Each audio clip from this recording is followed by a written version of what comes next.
Hello viewers welcome to my channel before the dine. இன்னைக்கு இந்த வீடியோவில் முருங்கைக்காய் சாம்பார் அதை தான் பார்க்க போகிறோம். சப்ஸ்கிரைப் பண்ணாதவங்க சப்ஸ்கிரைப் பண்ணிக்கோங்க. எப்படி செய்கிறதுன்னு பார்க்கலாம்.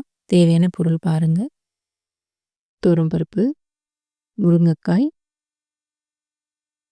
சின்ன வெங்காயம், மிளகாய்த்தூள், சாம்பார் பொடி, தக்காளி, கொஞ்சமாக புளி, கடுகு, கொத்தமல்லி, கருவேப்பிலை, பச்சை மிளகாய், பூண்டு, சின்ன வெங்காயம், தக்காளி. ஸ்டவ் ஆன் பண்ணிக்கோங்க. ஒரு குக்கர் வச்சு அதில் ஊற வச்ச பருப்பு ஒரு பவுல் பருப்பு வந்து ஆட் பண்ணிக்கிறேன். அது மூழ்கிற அளவுக்கு தண்ணி சேர்த்துக்கலாம். இதோட சின்ன வெங்காயம், பூண்டு, பச்சை மிளகாய், தக்காளி பருப்பு வேக வைக்கிறதுக்காக இதை நம்ம ஆட் பண்ணுறோம். இதோட மஞ்சள் தூள், பெருங்காயத்தூள், கொஞ்சமாக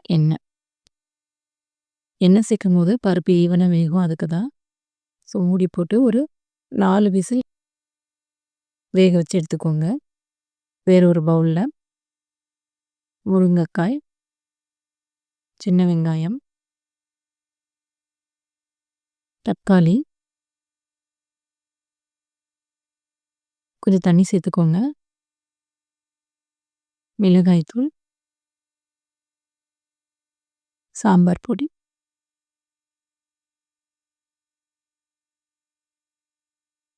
நல்லா கலந்து விடுங்க. மிக்ஸ் பண்ணி இதை தனியாக வச்சுருக்கலாம். குக்கரில் இப்போ பருப்பு வெந்துட்டுருக்கு.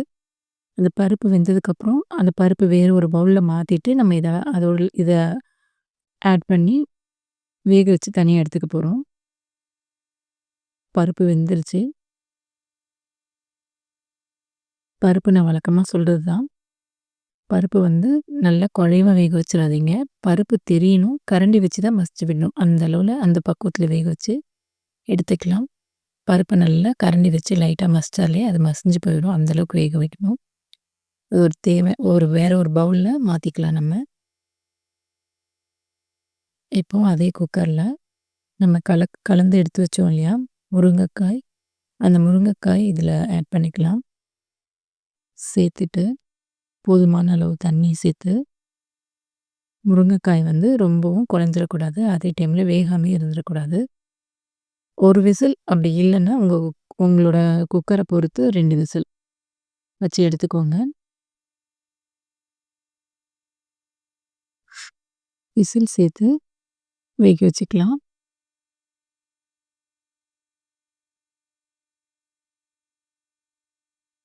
வெந்துருச்சு.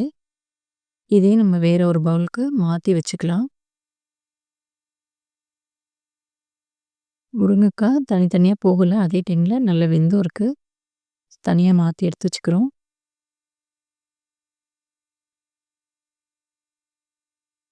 பருப்பும் தனியாக எடுத்து வச்சுருக்கோம். புளி கரைச்சி வச்சுருக்கோம். இப்போ அடுத்ததாக ஒரு பேன் வச்சு எண்ணெய் ஹீட் பண்ணிவிட்டு கடுகு சேர்த்துக்கலாம். கடுகு நல்லா பொரியட்டும். நல்லா கொஞ்சம் நிதானமாக பொரிய விடுங்க.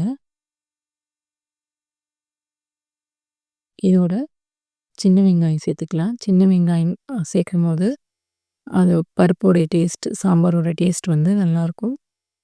கருவேப்பிலையும் சேர்த்துக்கோங்க. வெங்காயம் வந்து ரொம்ப கரிய வேண்டாம். நல்லா கண்ணாடி மாதிரி வதங்கின உடனேயே நம்ம வேக வச்ச முருங்கைக்காய் சேர்த்துக்கலாம்.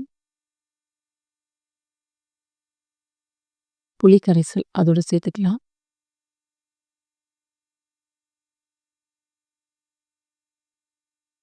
புளி கரைசலோட இந்த முருங்கைக்காய் வேக வச்ச கரைசலும் நல்லா சேர்ந்து கொதிக்கட்டும்.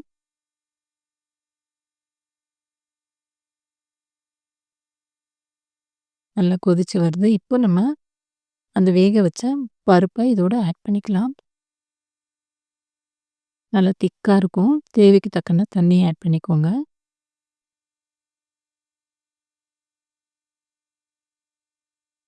நல்லா கலந்துக்கோங்க. சாம்பார் பொறுத்த வரைக்கும் நம்ம கொஞ்சம் ஓரளவு தண்ணி விட்டு வைக்கலாம். ஏன்னா வந்துட்டு ரொம்ப திக்கா வச்சா கொஞ்ச நேரம் கழிச்சு, அது ஆறுனதுக்கப்புறம் இன்னும் கூட கொஞ்சம் திக்கா ஆயிடும். அதனால நம்ம தேவைக்கு தண்ணி சேர்த்துக்கலாம். தேவையான அளவு உப்பு சேர்த்துக்கலாம். நல்லா கொதிக்குது. அந்த முருங்கைக்காய், பருப்பு 2த்தையும் மிக்ஸ் பண்ணி நல்லா கொதிக்க விட்டு, கொதிச்சு வரும்போது கொத்தமல்லி சேர்த்துக்கோங்க. நம்மளோட முருங்கைக்காய் சாம்பார் ரெடி ஆயிடுச்சு.